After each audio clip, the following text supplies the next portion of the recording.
Je t'ai dit non. Il faut que j'y aille. Je t'ai dit non.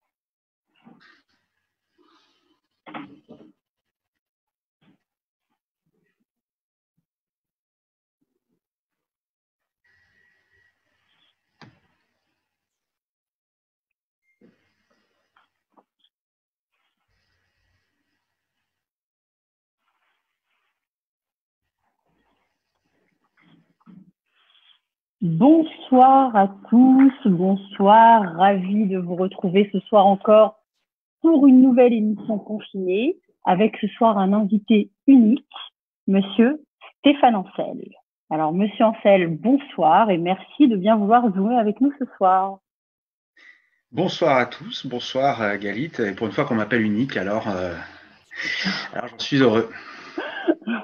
Bah oui, ce soir vous serez unique, Alors Stéphane Ancel, je suis ravie déjà parce qu'il faut que je vous dise que ce grand confinement me permet de vous recevoir, comme je vous disais, en invité unique et surtout en tête-à-tête parce que sinon j'aurais été obligée de vous partager avec d'autres invités et surtout d'autres chroniqueurs. Donc là, je suis ravie, personne pour m'embêter et je suis tranquille pour faire une émission en tête-à-tête avec vous.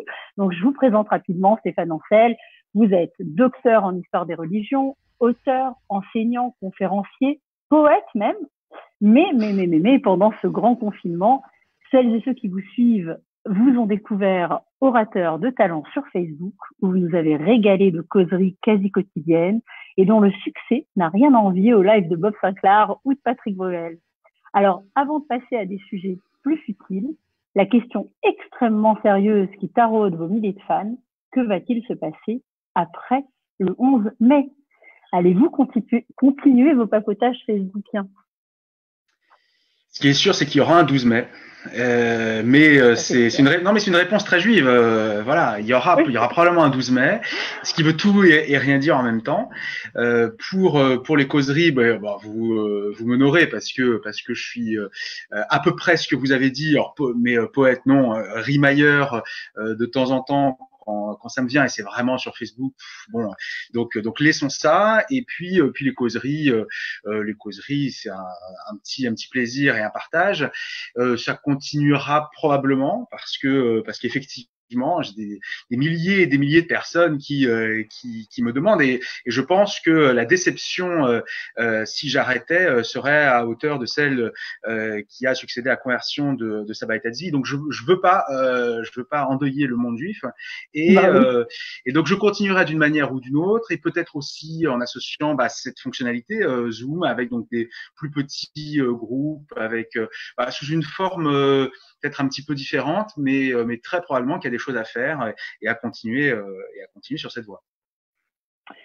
Bon, très bien. Alors, rentrons directement dans le vif du sujet, donc, puisque nous serons ravis de vous retrouver à partir donc du 12 mai sous une autre forme, avec un forum peut-être différent, plus d'interactions, et puis nous, on sera bien sûr ravis. En tout cas, moi, je parle à titre personnel, mais je suis persuadée que je représente ce soir des milliers et des milliers de personnes. Alors, par la qualité, oui. Ah merci. Alors, vous êtes donc spécialiste du judaïsme ancien, de l'identité juive dans l'Antiquité jusqu'au 19e siècle. Et j'ai envie, en fait, de vous demander, pour commencer, comme ça, direct, on y va à fond, qu'en est-il de cette identité juive au 21e siècle? Pour vous, Stéphane Ancel, aujourd'hui, c'est quoi être juif? Wow. On commence fort. Ouais. Et donc j'ai pas de joker, je crois en plus. On m'a dit, rien. Si je réponds pas, je suis viré. Donc c'est une belle question. Voilà. Et de toute façon, j'ai pas d'amis. Mais donc c'est une belle question. Et alors c'est vrai que moi je suis spécialiste de l'Antiquité et c'est là que l'identité, l'ethnicité juive s'est formée. C'est vrai qu'on en parle trop peu parce qu'il y a trop peu de spécialistes et on les convoque trop peu en quelque sorte. J'ai fait mes études avec Mireille Hadas-Lebel qui non, elle est à la retraite. Il y a pas énormément de gens qui en parlent et surtout dans les milieux juifs. Et c'est bien dommage parce qu'il y a eu 1000 ans quand même historiquement de construction, d'affirmation et de comment dire d'enrichissement du judaïsme à ce moment-là. Et je crois que à toutes les époques, il y a eu redéfinition de ce qu'est être juif et de ce qu'est le judaïsme. Dès l'Antiquité, bien évidemment, après la destruction du premier temple, on n'a pas énormément de témoignages, mais disons au moins à la période machabéenne, 2e siècle avant notre ère, la période romaine, donc la destruction, la guerre contre Rome, la destruction du second temple, Bar Korba, la révolte de Bar Korba qui arrive après, en 139-135, etc., etc. Et jusqu'aujourd'hui, il y a constamment des redéfinitions parce qu'il y a constamment des défis moderne qui se pose au judaïsme. Regardez la Haskalah du 18e qui a comment dire qui a été inspiré et en même temps qui a suivi le grand mouvement européen et qui a à chaque fois le judaïsme a parfaitement réussi cette mutation, cette évolution en tout cas, et cette adaptation complète à la modernité. Et c'est ce que notamment Zalkin Horowitz disait au moment de la Révolution française, le judaïsme fait corps avec les idées révolutionnaires, et le judaïsme fait souvent corps avec les idées les plus humanistes, philanthropiques, révolutionnaires éventuellement, etc. Et donc, bien sûr qu'il y a un défi du XXIe siècle avec le transhumanisme, la technologie, la perte de repères, d'identité, ce qui s'est passé là, ce qui est en train de se passer dans le monde. Et je suis persuadé que le judaïsme a beaucoup de choses à dire, beaucoup de choses à penser, et que les juifs ont à se repenser pour repenser le monde, et pour que le monde ait à bénéficier de ces lumières-là. Très bien. Donc aujourd'hui, 21e siècle, pour vous, Stéphane Ancel, être juif, c'est quoi? Ah, j'avais espéré qu'on me posera pas la question, mais alors comme j'y ai réfléchi un petit peu, je m'attendais pas à cette question, mais voilà, c'est une question. Si, mais c'est vrai, c'est une question à laquelle j'ai réfléchi, bien évidemment, parce que combien de fois des non-juifs m'ont demandé ce que c'était qu'être juif? Combien de fois des non-juifs m'ont dit que j'étais pas juif parce que je croyais pas en Dieu? Combien de fois des juifs m'ont dit que j'étais pas juif parce que je croyais pas en Dieu? Bon, etc., etc. Ce qui ne veut pas dire que je ne crois pas en Dieu, mais vu que je pratique pas, on associait la non-pratique à la non-croyance. Là aussi, c'est des lieux communs et c'est des bêtises. Donc, mais la pratique et l'identité, c'est deux choses qui sont pas forcément liées. On peut avoir une identité juive sans être pratiquant, même sans être croyant. C'est ça que je vous demande. Fort heureusement. Et même, et je vous dirais, à la suite de, notamment de Lévinas, on peut tout à fait être talmudiste, on peut tout à fait étudier les textes sans même évoquer l'idée de Dieu, ou peut-être même sans croire en Dieu. Ce qui est d'une richesse et d'une subversion totale dans le judaïsme. Mais pour moi, je dirais que en y ayant un petit peu réfléchi, finalement, que c'est être un humain, que c'est être un homme, mais un peu plus, voilà, avec un peu plus de lucidité, parce qu'en fait, on est à chaque fois aux avant-postes, on est à chaque fois en éclaireur de tout ce qui se passe dans le monde, qu'on reçoit, voire qu'on subit en fait directement, et donc c'est être humain, mais un peu plus de lucidité, un peu plus de sensibilité, un peu plus de réflexion, et je crois que l'idée d'être éclaireur me convient bien, et avec tout ce que ça comporte aussi de danger et de difficultés au quotidien. Je trouve que c'est une très jolie réponse. Alors, j'aimerais qu'on s'intéresse un petit peu à votre œuvre. Vous avez écrit plusieurs livres dans lesquels on trouve, à mon sens, une vraie cohérence dans votre réflexion d'historien, puisque une des questions clés que vous vous posez, c'est de savoir si histoire et tradition peuvent à un moment se rejoindre, et si tout dans la tradition trouve sa source dans l'histoire en tant que science, l'histoire avec un grand H. Alors je vous pose moi la question aujourd'hui, peut-on aujourd'hui, quand on est historien du judaïsme, en suivre rigoureusement les lois? Est-ce qu'on peut être religieux quand on est historien? C'est une évidence et je pense que le temps des débats justement sur la compatibilité de la grille de lecture historique et religieuse ou traditionnaliste est dépassé et doit être dépassé parce que c'est totalement complémentaire à partir du moment où on respecte la la méthode ou la méthodologie de chaque grille de lecture. Voilà. Quand je suis historien, eh bien, j'étudie les textes en historien, je réfléchis en historien et effectivement ça peut me conduire et alors attention donc je préviens il y a pas un petit carré comme ça attention pratiquant moins de 18 ans je peux être amené en tant qu'historien à douter de l'existence historique encore une fois d'Abraham, de l'existence historique de Moïse, de l'existence historique d'un certain nombre de personnages de Josué notamment le fameux conquérant et ça, c'est en tant qu'historien. Et là, je ne serai pas militant d'une cause ou d'une autre. C'est simplement par rapport aux documents archéologiques, par rapport aux documents textuels, par rapport à ce que l'on a, aux témoignages, etc. Et on en vient à un moment donné à dire, eh ben là, cette existence-là, historiquement, nous échappe. Il est insaisissable pour l'histoire. J'aime bien cette formule-là. Mais ça n'empêche pas d'avoir une autre casquette et de quitter et d'enlever la casquette d'historien. Et quand je suis invité à Pessard notamment, eh bien, ça ne m'empêche pas de vivre Pessard comme si c'était la recréation, et ce qui est l'esprit d'ailleurs de Pessard, la recréation de cet événement fondateur de la sortie d'Égypte, comme si on était encore en Égypte et qu'on en sortait. Et je vibre, à mon avis, à peu près de la même manière que n'importe quel religieux, n'importe quel plus ou moins croyant, etc. Parce que c'est deux choses qui sont complémentaires. Et j'ai tout à fait conscience que si je suis ici avec vous maintenant et que je peux l'être en tant que juif, c'est plus par la tradition que par l'étude historique.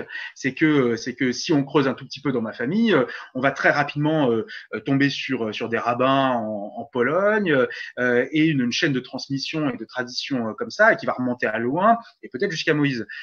Donc je sais très bien que c'est ça qui m'a porté jusqu'à présent. Sauf que, à partir du XVIIIe siècle et du XIXe siècle, la science, au sens très très large, dont l'histoire, eh bien, est un terreau commun à une grande partie de l'humanité, et qu'on ne peut pas se couper de cette grille de lecture-là, parce que sinon, on arrête de lire, on arrête de regarder les magazines, les documentaires, etc., et on se coupe complètement de la modernité. Alors peut-être que les ultra-orthodoxes peuvent le faire, parce qu'ils vivent finalement en autarcie, mais je crois que la plupart des juifs, eh bien, ne peut pas se couper de cette lecture-là scientifique. Et je suis atterré, je suis atterré de voir encore et d'entendre encore, y compris dans les écoles juives et voilà, des jeunes dire que Darwin c'est de la bêtise, que l'évolution c'est n'importe quoi, que les singes ça ne ressemble pas, que l'archéologie c'est du mytho, bon, etc., etc. Ce qui est une folie. C'est une folie parce que là on s'ampute une richesse considérable. Voilà.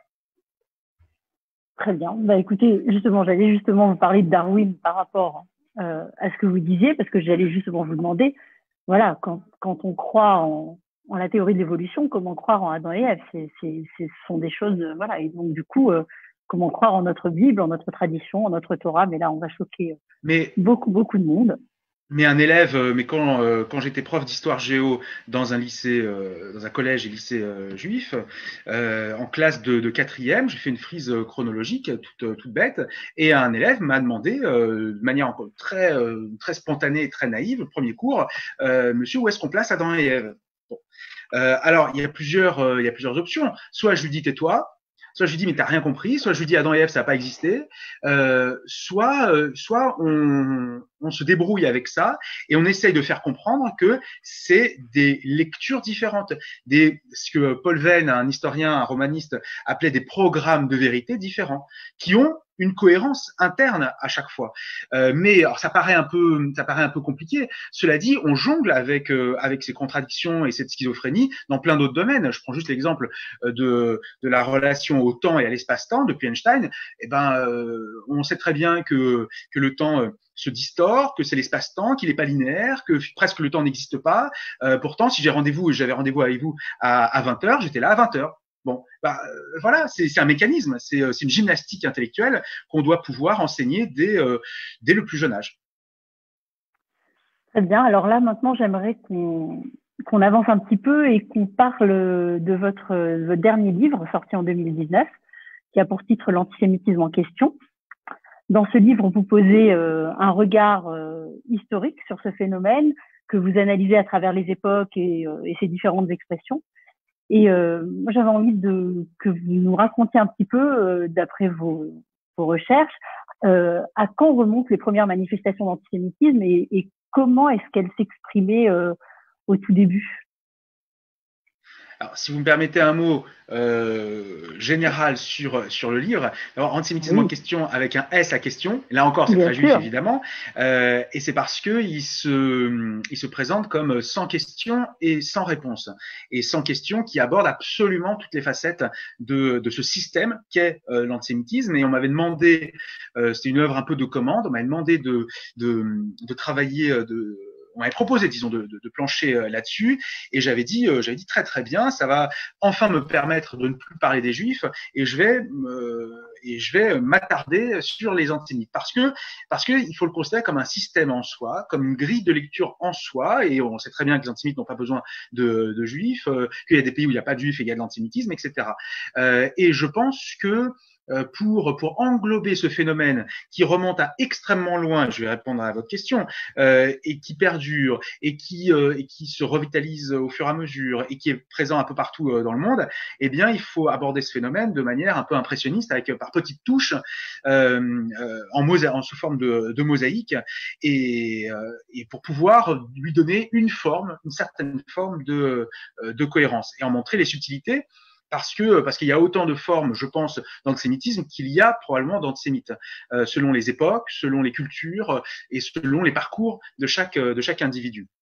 Et les premières formes. Alors quand on dit que et ça, j'avais revu un peu ma position là-dessus, parce que on dit souvent que l'antisémitisme remonte quasiment à l'existence du judaïsme.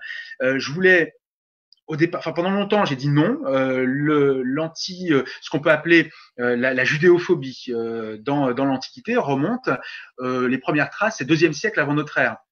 Donc c'est déjà ancien, c'est très ancien. Mais c'est quand même pas concomitant à l'existence du judaïsme, puisque David Salomon, etc. Et c'est plusieurs centaines d'années avant. Sauf que le judaïsme en tant que tel, d'abord sa première mention, c'est dans le livre des Maccabées, qui n'a pas été inclus dans la Bible hébraïque.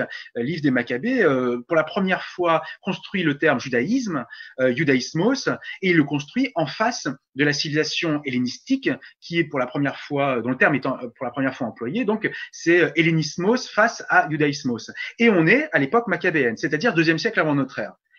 Et je pense que effectivement, l'affirmation de plus en plus forte et cohérente d'une identité a produit, sans bien sûr la justifier, a produit des réactions et un positionnement de la part des témoins de cette construction identitaire. Et les premières traces que l'on a ont été conservées fort heureusement par Philon d'Alexandrie et Flavius Joseph, qu'il faut réincorporer totalement dans le judaïsme. Ce sont des vrais juifs et des bons juifs, même s'ils ont été un peu abandonnés, par le Talmud, parce que ils écrivaient en grec et qu'il fallait se démarquer des chrétiens.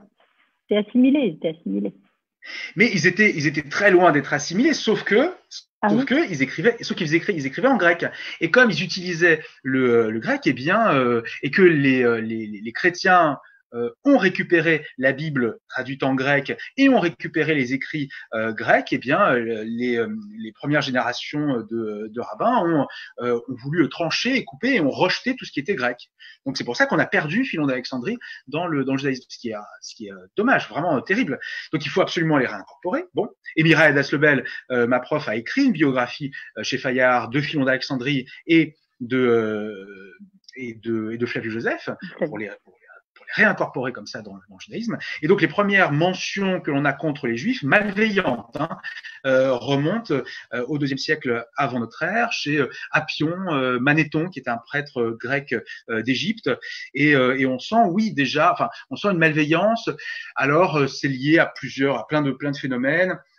D'abord, c'est un vieux souvenir des Sémites Hyksos qui avaient envahi l'Égypte à des époques très très anciennes, et on associait malheureusement les Hyksos aux Juifs, et puis des récits malveillants concernant notamment cette sortie d'Égypte, où d'après Manéthon, je crois, eh bien, les Juifs auraient été expulsés des Juifs parce qu'ils auraient été porteurs d'une maladie contagieuse et pour pas contaminer le reste de la population égyptienne. Et c'est une accusation qui va connaître une très longue postérité et quasiment, en réalité, quasiment jusqu'aujourd'hui.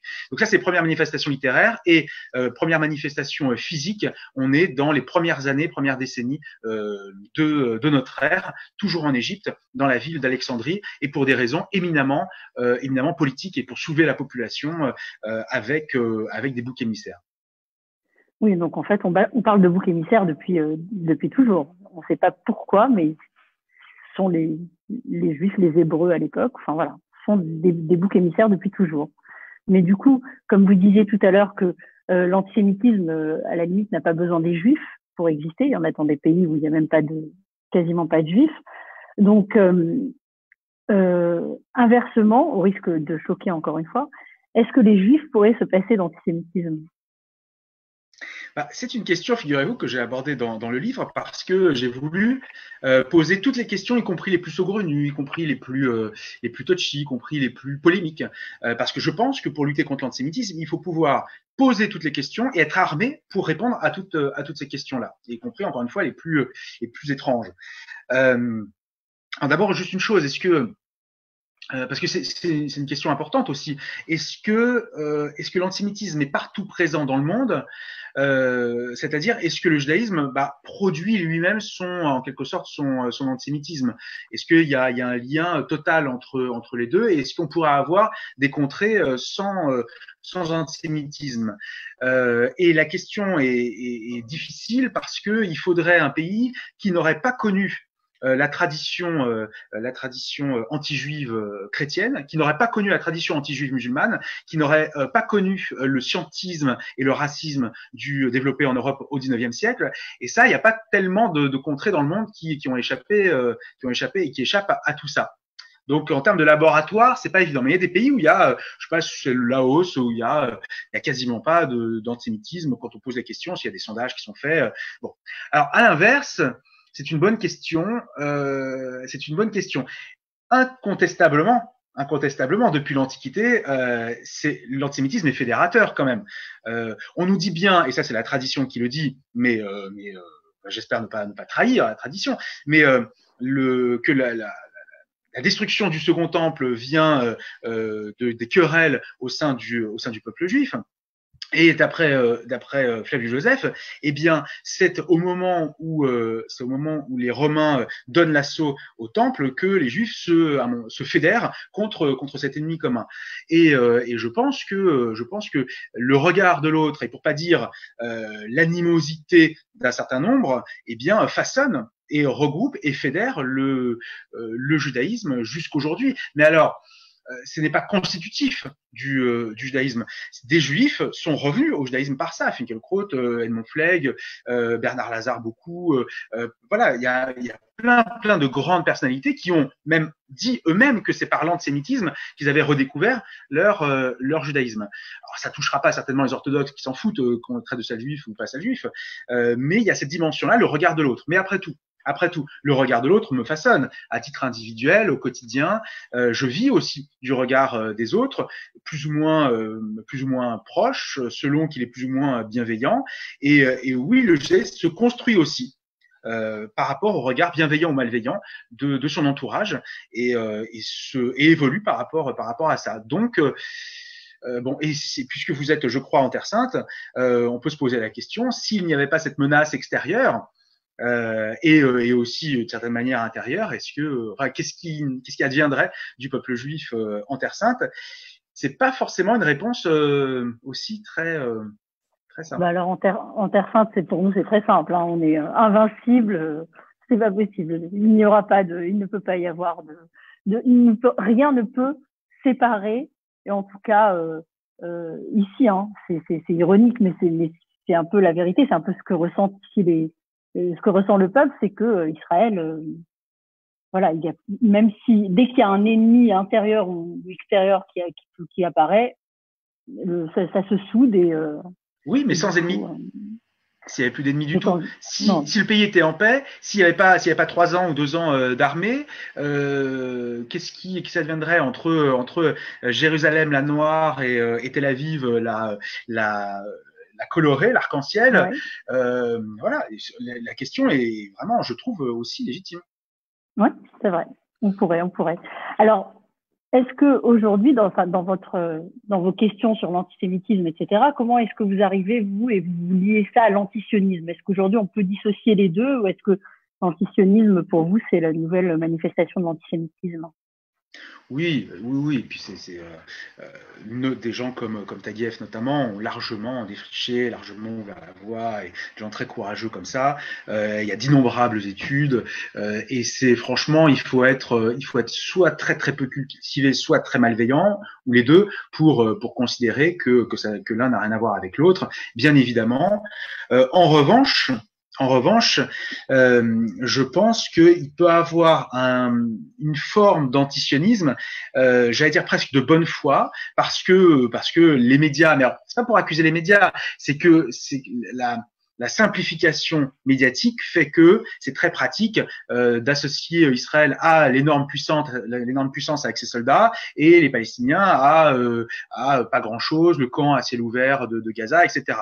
C'est une image d'Épinal. Bon, et il y a un certain nombre de gens qui ont peu de culture de la région et de ces questions-là, qui vont adhérer à cette image, et donc juifs sécessionnistes, Israël sécessionnisme, et puis donc développer une vision négative de ça. Et je pense qu'il faut pas, quand c'est pas malveillant, quand c'est plutôt de bonne foi, je pense qu'il faut aller essayer de convaincre, hein, et essayer d'expliquer simplement la situation. Vous savez que l'imam Chagoumi, que j'aime beaucoup, qui est très très courageux, avait emmené, je crois que du coup vous étiez aux premières loges, a emmené un certain nombre de jeunes l'été dernier, et des jeunes qui franchement étaient pas acquis à la cause, et en sont revenus en disant mais c'est formidable, c'est formidable. On entend la prière, l'appel à la prière, il y a l'église, il y a les synagogues, c'est hallucinant. Bon, eh bien ça, il faut aller les chercher, ces gens-là et ces publics-là.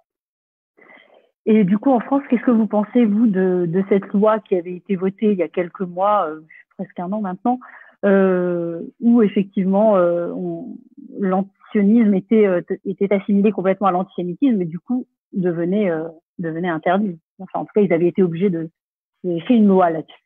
Qu'est-ce que vous en avez pensé à l'époque, aujourd'hui? Ouais, mais ça va être très compliqué de toute façon de juridiciser l'antisionisme, parce que c'est à quel moment ça commence. C'est évidemment pas, on le sait, la critique du gouvernement israélien, c'est évidemment pas même la politique globale d'Israël. L'antisionisme, ça serait de dénier au peuple juif la possibilité d'avoir une terre, ce qui serait d'ailleurs, ce qui est contraire au droit international. Il y a l'autodétermination, et chaque peuple a le droit d'avoir une terre. Il faut d'ailleurs militer pour que les Kurdes aient un territoire. Enfin, c'est l'une des causes, je trouve, importantes, et que en tant que juif on peut défendre. Et donc, à partir du moment où les Juifs constituent un peuple, eh bien, ils ont le droit à une terre qui en plus est une terre ancestrale, etc.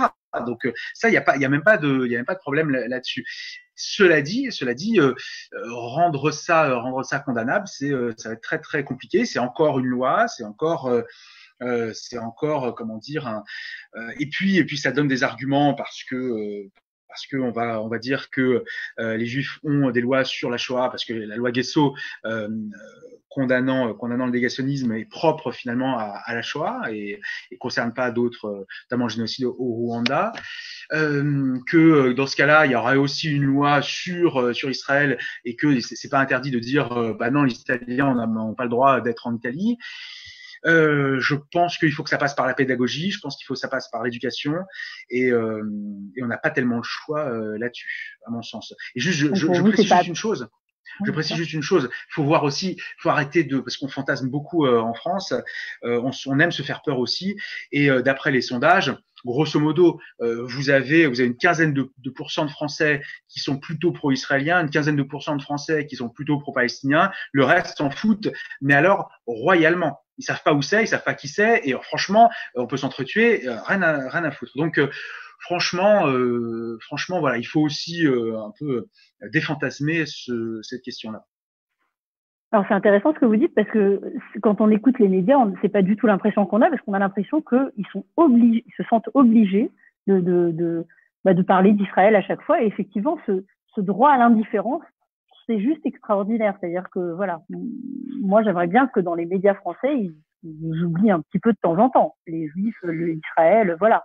Mais on n'aimerait pas trop être oublié quand même, Quand même trop un peu parce durablement. que vu ce qu'on représente en temps d'antenne ou en intéressement par rapport à ce qu'on représente sur cette planète, voilà, je trouve que c'est un petit peu disproportionné, mais bon. Et en même temps, est-ce que c'est pas une des caractéristiques aussi du judaïsme et une des raisons pour lesquelles il ne cesse de non seulement de vivre, mais de rayonner aussi à travers les nations.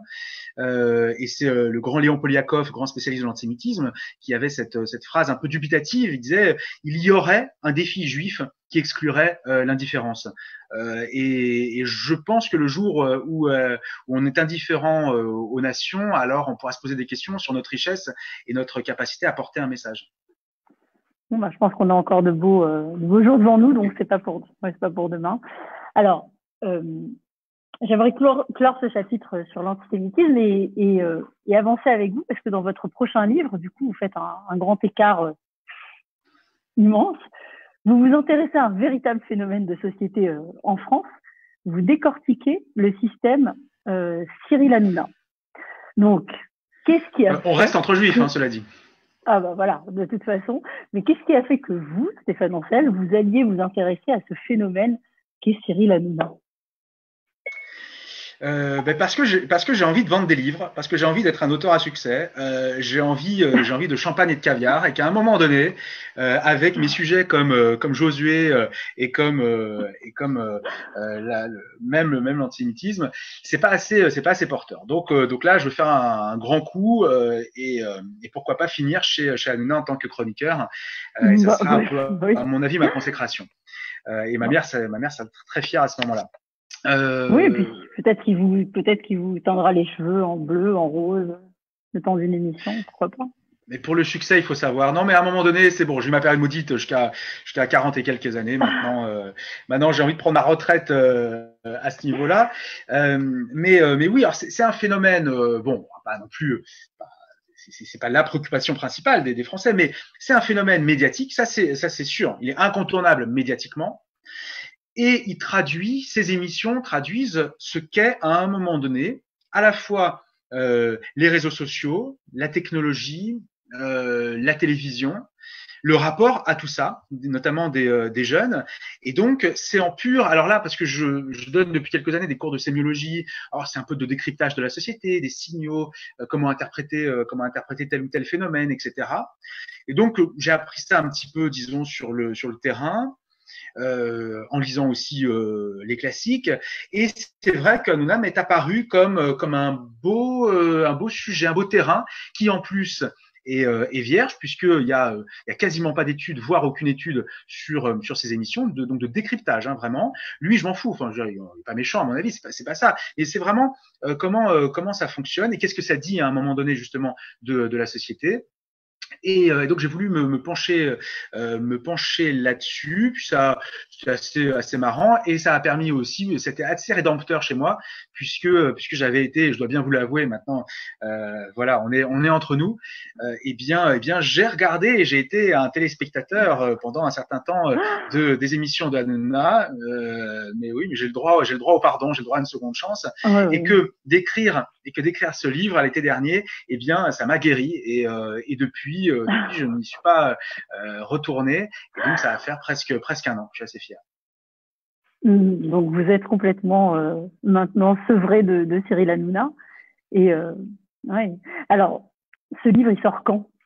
Ce qu'on attend, nous.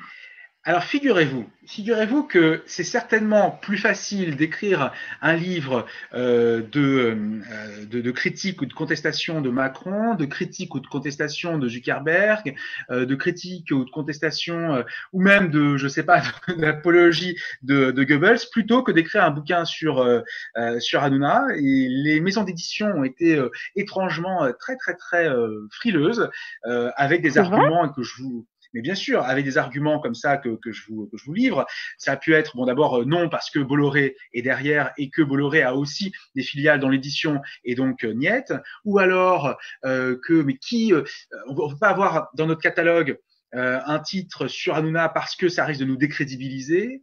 Mais qui va lire ce livre? Ceux qui n'aiment pas Hanouna vont pas aller lire un bouquin sur Hanouna et ceux qui aiment Hanouna ne lisent pas. Bon, voilà, je pense que tout le monde a considéré qu'il y avait une sorte de risque quand même à sortir quelque chose sur lui, en plus de la machine, vraiment la machine de guerre médiatique qui peut mettre en branle, c'est-à-dire des milliers de fans qui sur les réseaux sociaux peuvent pourrir. Alors là, j'ai plein d'exemples, peuvent pourrir, ne serait-ce qu'un journaliste qui va écrire un petit papier de critique sur lui, et il sera obligé, ce journaliste, de quitter Facebook, de quitter Twitter, etc. Donc non, mais c'est assez violent. Mais vraiment, j'ai des témoignages là-dessus assez incroyables. Bon, donc c'est pas encore signé, donc je veux pas m'avancer, mais on en pour parler. Une petite maison d'édition très très très courageuse et très sympathique, qui en plus est pour la cause des femmes, le féminisme, donc c'est vachement bien. Et ça pourrait sortir, puisque tout est repoussé à cause de ce que vous savez, eh bien, ça serait alors début 2021. Mais je suis très étonnée de ce que vous dites parce que moi, je pensais au contraire qu'il serait ravi de faire le buzz. Quelqu'un qui ose critiquer Hanouna, ça va faire un buzz énorme et effectivement, on va Mais, avoir tout le monde contre nous et du coup, ça va faire vendre. Mais je continue à être maudit. Je me suis dit, bon, allez, quel est le truc qui, en principe, va faire le buzz? Allez, je fais sur Hanouna et on me dit, mais non, non, On c'est n'en pas veut ça. Donc, pas. je sais pas. À un moment donné, je ne sais plus. Et effectivement, c'est très déroutant. Mais je suis assez content de l'avoir fait. Donc, il est écrit, c'est assez court. Mais par contre, attention, sur un sujet, le plus débile qui soit, et là on est quand même, on n'est pas loin du cœur, eh bien plus le sujet est débile, plus il faut mobiliser bien évidemment une méthodologie, des références, etc. Donc je prends appui sur bien sûr du Roland Barthes, je prends appui sur du Orwell, je prends appui sur du Klemperer, je prends appui sur plein d'auteurs, plein de références pour essayer de montrer que Hanouna, et je finis là-dessus, hein, mais que Hanouna est la quintessence finalement de tout ce qui a été fait en télévision depuis les années 90. Il y a chez lui du De Chavannes, il y a du Pollack, il y a du Ardisson beaucoup, il y a du Ruquier, etc. Et que c'est les derniers feux de la télévision telle qu'on la connaît.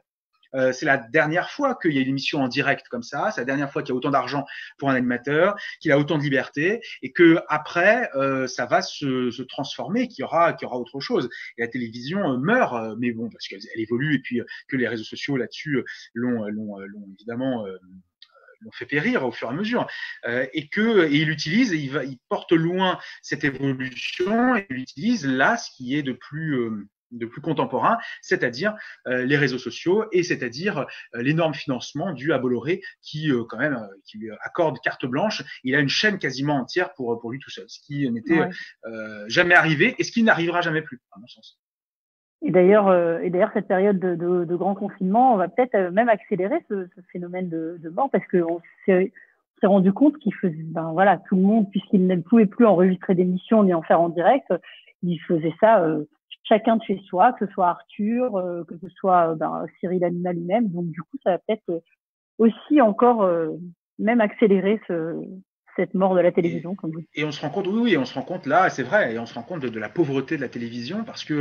parce qu'il y a énormément de rediffusions. Vous connaissez probablement ça aussi, peut-être en Israël, énormément de rediffusions, énormément de choses. C'est pas d'une qualité extraordinaire parce que c'est pas facile de lutter contre Netflix et c'est pas facile de lutter contre les réseaux sociaux.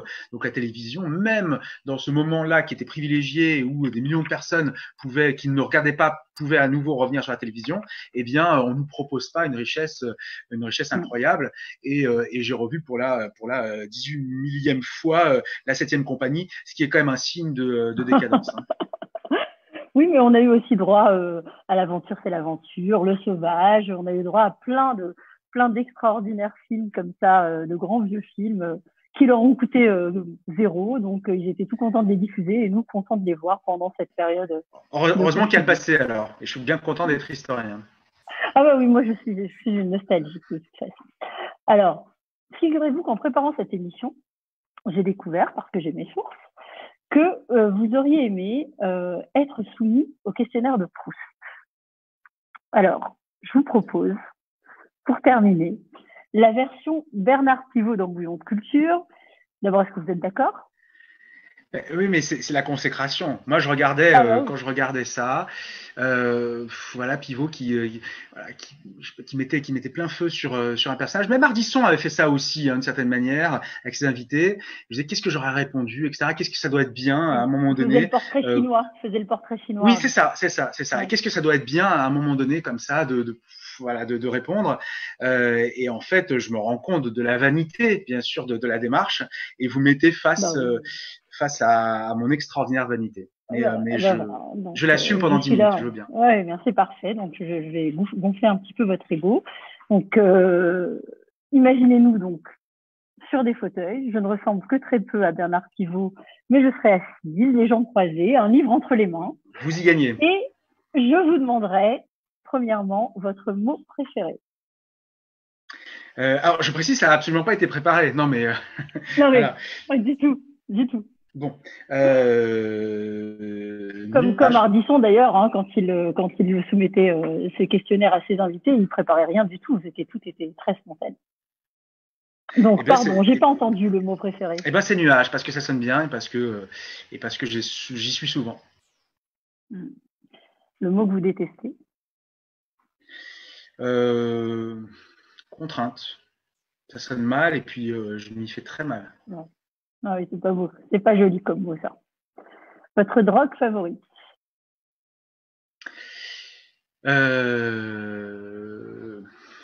Drogue favorite, l'insouciance. Pas mal. Le son, le bruit que vous aimez? Des souvenirs merveilleux de plage où il y avait mes parents, il y avait mon père à côté et donc je bronzais, c'était en Italie, qui est ma terre sainte à moi, à côté de Rimini, sur un transat, on ferme les yeux. On est léché par le soleil et on entend simplement comme ça un brouhaha. Alors un mélange de vagues, un mélange d'enfants qui crient mais c'est très bien parce que c'est pas les nôtres, des gens qui courent un peu à gauche à droite, etc. Et on est dans une bulle comme ça et c'est merveilleux. Alors on s'est peut-être croisés sur une plage de Rimini un jour. N'empêche, c'était le lieu prisé des Ashkénazes pendant très très longtemps. Ah oui bien sûr.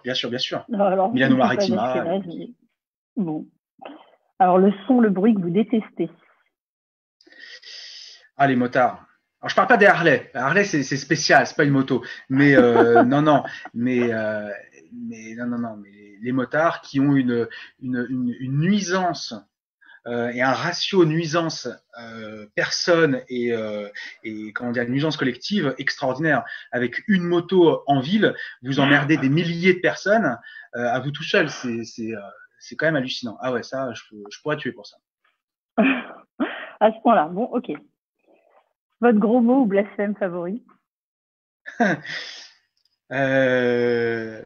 Blasphème, même pas cap, en regardant le ciel. Et gros mots,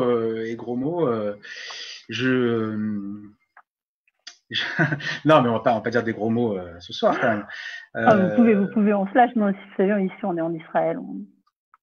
Ah c'est vrai. On dit des gros mots. Mais je dirais pas en hébreu alors. On est mal poli. Ça c'est vrai. Non mais souvent ça peut être putain, mais très comment dire, très étalé comme ça pour faire corps avec une situation déprimante ou de lassitude. Non mais il ne sert à rien de nous l'expliquer, faites-le nous. Oh putain. Et ça peut durer des minutes à mesure que la situation perdure. Bon. homme ou femme pour illustrer un nouveau billet de banque? J'ai jamais compris à quoi elle servait cette question, je vous avoue. Non. Je la trouve jeu. Voilà. Mais bon, elle y est, donc je vous la pose. Mes parents? Bien sûr. Qui est-ce qui avait répondu? Mes parents. C'était, si je me souviens, c'était Marcello Mastroianni qui avait répondu oui, qui mettrait son père au recto et sa maman au verso. Son père parce qu'il en avait pas beaucoup vu des billets de banque dans sa vie, et sa mère parce qu'elle avait supporté ça. Le métier que vous auriez détesté faire? Comptable, probablement. Bon. La plante, l'arbre ou l'animal dans lequel vous aimeriez être réincarné?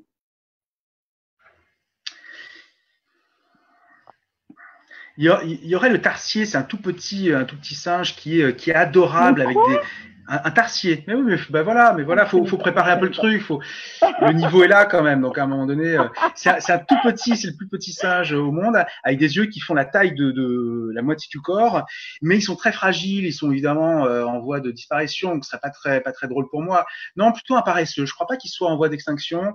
Et qu'est-ce que ça doit être sympa quand même de rien foutre, mais d'assurer en ne rien faisant la perpétuation de l'espèce. Là, chapeau bas. Et enfin, j'attends une réponse d'Ashkenaz.